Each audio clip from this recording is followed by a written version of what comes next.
अस्सलाम वालेकुम प्यारे बच्चों। आज के दिन हम एक बहुत बहुत बहुत इंपॉर्टेंट टॉपिक पढ़ने जा रहे हैं with respect to MCQs, and that is the concept of polarisation. बहुत कम टाइम में आपको मैं ये बहुत अच्छे से समझाऊंगा और इस टॉपिक से रिलेटेड आपका कोई एमसीक्यू भी इसके बाद गलत नहीं होगा। पोलराइजेशन किसको कहते हैं? देखो, ये क्या है, एक अदद कैटाइन है और ये क्या है, एनाइन है। एनाइन के बाहर ये जो नेगेटिव जो ये चार्जेस आपको नज़र आ रहे हैं, ये बेसिकली इसका नेगेटिवली चार्ज्ड इलेक्ट्रॉनिक क्लाउड है। लेट्स सपोज कोई भी एनाइन है, जिस तरह क्लोराइड है, ठीक है।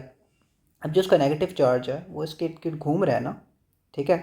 तो हमने बनाया कि ये एक मोमेंट पर इधर, एक मोमेंट पर इधर, एक मोमेंट पर इधर, और इस तरह पूरे एनाइन के अराउंड ये नेगेटिवली चार्ज जो ये है स्ट्रक्चर, ये डिस्पर्स्ड है, ठीक है, नेगेटिव चार्ज। अब होता क्या है कि जब कैटाइन करीब आता है एनाइन के, तो कैटाइन तो ऑपोजिटली चार्ज्ड है। अब कैटाइन ये करता है कि अपना इन्फ्लुएंस यूज़ करता है और इस नेगेटिव चार्ज को इस तरफ कॉन्सेंट्रेट कर सकता है जिस तरफ कैटाइन खुद मौजूद है, ठीक है। कैटाइन क्या करेगा भाई? कैटाइन जिस साइड पर कैटाइन मौजूद है एनाइन के, उस साइड पर इलेक्ट्रॉन डेंसिटी बढ़ा देगा।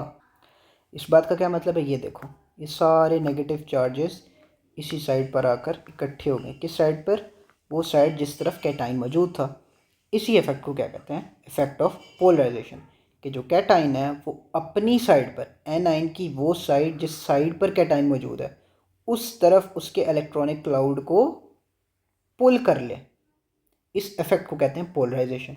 अब दो इंपॉर्टेंट कॉन्सेप्ट्स हैं जो आपने इसमें समझने हैं कि पोलराइजेशन जो है वो कैटाइन की किस चीज़ पे डिपेंड करती है? चार्ज डेंसिटी पे। चार्ज डेंसिटी क्या होती है? Charge to size ratio. कि कैटाइन जो है उसकी चार्ज टू साइज रेशो क्या है? इसको चार्ज डेंसिटी कहते हैं। और एनाइन के किस पे डिपेंड करती है? एनाइन के साइज पे डायरेक्टली डिपेंड करती है, साइज, ठीक है। यहाँ पर polarisation is directly proportional to the size. जितना बड़ा साइज होगा उतना एनाइन का जो न्यूक्लियस है उसका अपनी जो इलेक्ट्रॉन डेंसिटी है उसके ऊपर होल्ड कम होगा, उतना आसानी से वो पोलराइज होगा। पोलराइज का मतलब समझ आ रहा है? कि मतलब पोल जनरेट करना। अब देखो, एनाइन के ऊपर दो पोल बन गए ना, एक वो पोल जो कैटाइन को फेस कर रहा था और एक वो पोल जो कैटाइन को फेस नहीं कर रहा था, ठीक है। अब ये इफेक्ट ऑफ पोलराइजेशन ज़्यादा कब होगा एनाइन के लिहाज से? तब जब एनाइन का साइज़ ज़्यादा होगा। जितना बड़ा साइज़ का एनाइन है उतना न्यूक्लियस दरमियान में जो मौजूद है एनाइन का, उसका इस बाहर वाली जो बेसिकली ये नेगेटिवली चार्ज्ड इलेक्ट्रॉनिक क्लाउड है उसके ऊपर कोई होल्ड नहीं रहेगा। जितना साइज़ बड़ा होगा उतना न्यूक्लियस का होल्ड कम होगा, और जितना न्यूक्लियस का होल्ड कम होगा उतना आसानी से पोल्स बन जाएंगे, ठीक है।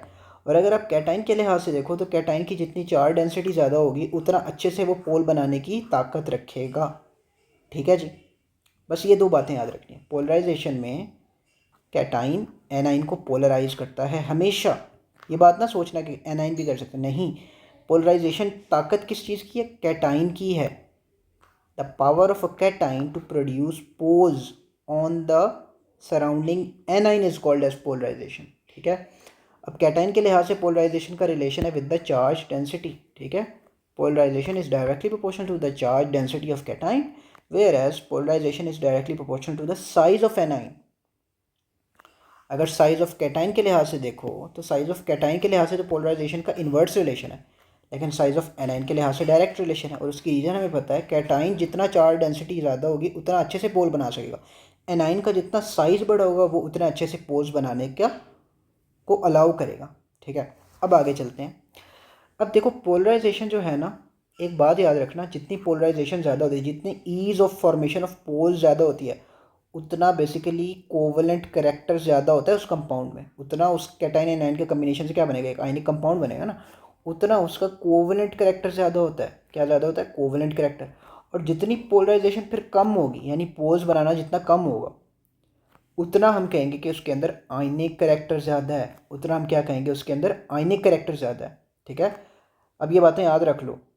पोलराइजेशन का इफेक्ट जितना ज़्यादा होगा, जितना आसानी से पोल्स बन सकेंगे, उतना हम कहेंगे कि उसके अंदर कोवलेंट करेक्टर ज़्यादा है, और उतना हम कहेंगे कि उसके अंदर आयनिक करेक्टर कम है, ठीक है। कोवलेंट करेक्टर के लिहाज से याद रखो और आयनिक करेक्टर में उसका रिवर्ट होगा। समझ आ गई? अब पोलराइजेशन इज़ अ थिंग कि जो जितनी ज़्यादा होगी उतना कोवलेंट करेक्टर ज़्यादा होगा, और ये ऑपोजिट रिलेशन में होता है विद द आयनिक करेक्टर, और इससे आप इन दोनों के रिलेशंस निकाल सकते हो। अब ये दोनों चीज़ें अलहदा हैं, ठीक है, ये आपने यहाँ तक पढ़ लिया। अब हम एक और कॉन्सेप्ट देखते हैं, that is the concept of ionic bond strength. इसको हम कह सकते हैं आयनिक बॉन्ड स्ट्रेंथ, या फिर हम इसको कह सकते हैं directly lattice energy, lattice energy. अब इसमें और उस कोवलेंट आयनिक करैक्टर वाले कॉन्सेप्ट में फ़र्क है। कोवलेंट आयनिक करैक्टर को मैंने आपको यहाँ तक समझा दिया है, अब उसको मज़ीद नहीं दिमाग में लेके आना है। वो जो बातें मैंने आपको बता दी हैं बस वो इनफ है। कोवलेंट करैक्टर उतना ज़्यादा होगा जितना पोलराइजेशन ज़्यादा है, और उतना आयनिक करैक्टर बेसिकली कम होगा, बस ख़त्म। अब आयनिक बॉन्ड स्ट्रेंथ हो गया, लैटिस एनर्जी हो गया, उसको उन चीज़ों के साथ रिलेट बिल्कुल भी नहीं करना, ठीक हो गया। अब लैटिस एनर्जी किस पे डिपेंड कर रही है? लैटिस एनर्जी का रिलेशन जो है वो देख लेते हैं। Lattice energy is inversely proportional to the size. अब चाहे वो कैटाइन का साइज़ हो चाहे वो एनाइन का साइज़ हो, जितना साइज़ कम होगा उतनी लैटिस एनर्जी ज़्यादा होगी। समझ आई?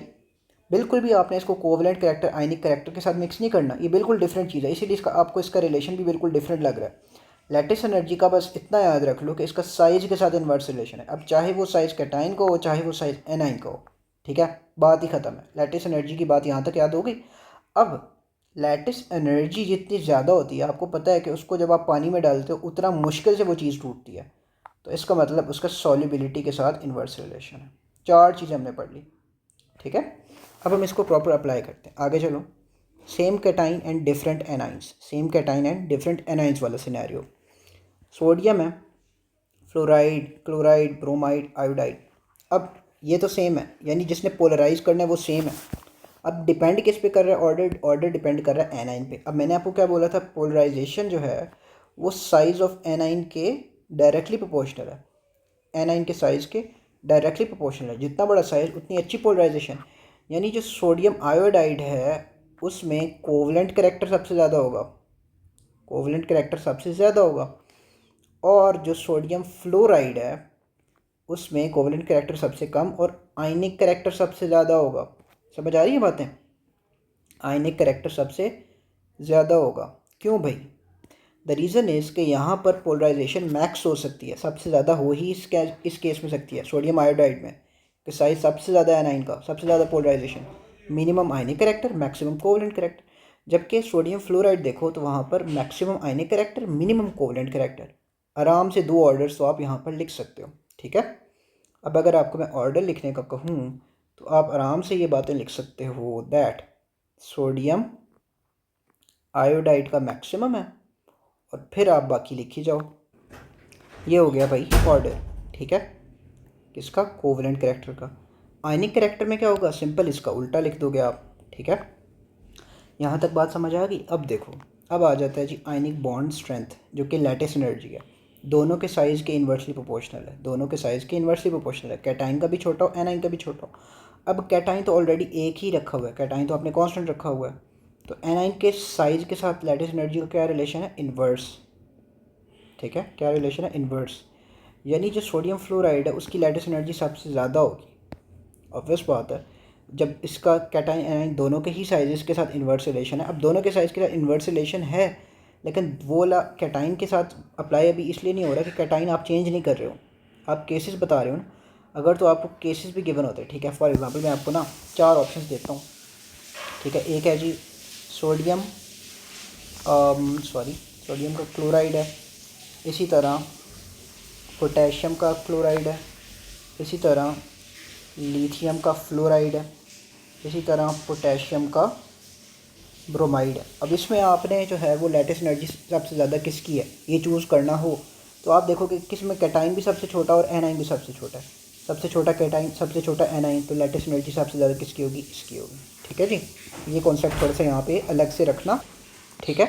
इसको उसके साथ लिंक नहीं करना ऊपर वाले कोवलेंट या आयनिक करैक्टर के साथ। अब इसका ऑर्डर अगर हम लिखें तो आपको पता है सबसे जो छोटा साइज़ का एनाइन था वो कौन सा था? सोडियम फ्लोराइड, ठीक है। फिर क्लोराइड,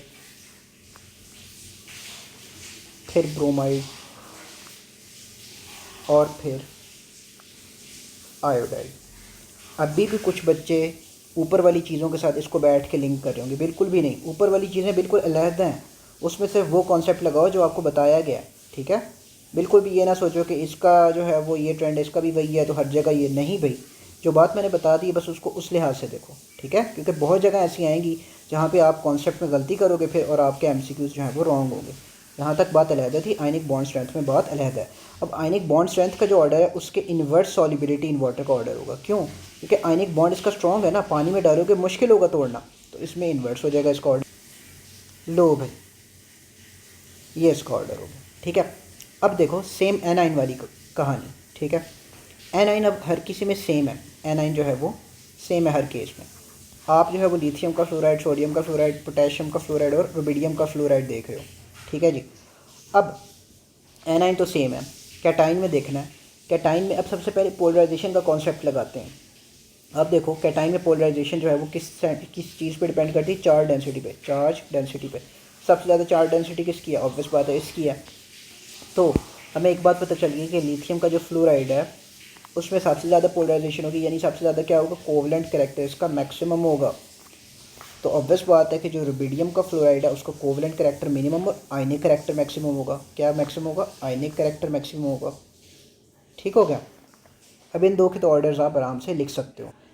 ये देखो कोवलेंट कैरेक्टर आपने लिख लिया, सबसे ज़्यादा किसका है? लिथियम फ्लोराइड का। सबसे कम किसका है? रुबिडियम फ्लोराइड का। आयनिक कैरेक्टर उसका रिवर्ट होगा, सिंपल, ख़त्म। Ionic bond strength. अब बॉन्ड स्ट्रेंथ सबसे ज़्यादा किसकी होगी? मैंने आपको क्या बोला था, जब आप कंपेयर कर रहे हो सिर्फ साइज़ देखते हैं आयनिक बॉन्ड स्ट्रेंथ में या लैटिस एनर्जी में। अब अगर आप साइज़ देखो, सबसे छोटा साइज़ किसका है यहाँ पर? ऑब्वियस बात है लिथियम का है। तो यहाँ पर आप साइज़ के लिहाज से लिथियम फ्लोराइड वाला ऑर्डर लिखोगे। लिथियम फ्लोराइड का सबसे ज़्यादा आयनिक बॉन्ड स्ट्रेंथ या लैटिस एनर्जी होगी। इन केसेस में बात हो रही है, ठीक है। मैंने आपको वो केसेस भी दिखाए जिसमें डिफरेंट कैटायंस, डिफरेंट एनाइंस थे, वहाँ पर भी आपने साइज़ देखे, लैटिस एनर्जी को डिटर्मिन किया, ठीक है। वहाँ पर पोलराइजेशन का कॉन्सेप्ट बिल्कुल भी नहीं लगाना। ये जो आखिरी दो फैक्टर्स हैं इसमें पोलराइजेशन का कॉन्सेप्ट बिल्कुल भी नहीं लगाना, ठीक है जी। अब देखो आयनिक बॉन्ड स्ट्रेंथ या लैटिस एनर्जी में आप क्या लिखोगे? आप साइज़ के लिहाज से लिखोगे। तो लिथियम फ्लोराइड की सबसे ज़्यादा होगी लैटिस एनर्जी, ठीक है जी। और फिर सोडियम फ्लोराइड, फिर पोटेशियम फ्लोराइड और फिर रुबिडियम फ्लोराइड। अब सॉल्युबिलिटी इन वाटर अगर आपने देखनी हो, जिसकी लैटिस एनर्जी सबसे कम होगी उसकी सॉल्युबिलिटी इन वाटर सबसे ज़्यादा होगी, क्योंकि बॉन्ड तोड़ना सबसे आसान होगा, ठीक है। और बस ये ऑर्डर रिवर्ट कर दो। चलो भाई, ये आपके मैंने डिफरेंट किस्म के एमसीक्यूज़ जो हैं वो 10 मिनट्स के अंदर अंदर सारे सॉल्व करवा दिए, ठीक है। अब इसके बाद आपको कोई भी मसला नहीं होना चाहिए इस सब में। और लैटिस एनर्जी ही एक ऐसा कॉन्सेप्ट है कि जिसमें आपको एमसीक्यूज़ हट के भी आ सकते हैं। लाइक ज़रूरी नहीं है कि उसमें वो कैटाइन या एनाइन सेम रख के दें, उसमें वो डिफरेंट भी दे सकते हैं। उसमें सिर्फ आपने वो बात याद रखनी है कि ये साइज़ के साथ इन्वर्सली प्रोपोर्शनल है, कैटाइन के भी और एनाइन के भी। Covalent ionic character is a different thing, वो हम सिर्फ इफेक्ट ऑफ पोलराइजेशन से समझते हैं। Ionic bond strength and lattice energy it is a different thing, और वो आप किससे समझते हो? साइजेस से। इनके दोनों के साइजेस के इन्वर्सली प्रोपोर्शनल है। और दूसरी बात ये कि इसका और इस सॉल्युबिलिटी इन वाटर का भी आपस में इन्वर्स रिलेशन है, ठीक है। तो 4 डिफरेंट टाइप के एमसीक्यूज़ जो हैं वो आपसे मैंने समझने सॉल्व करवाए हैं। और इंशाल्लाह इसके बाद आपका इस तरह का कोई भी एमसीक्यू होना आपसे गलत नहीं हो सकता। Thank you so much for listening. अल्लाह हाफ़िज़।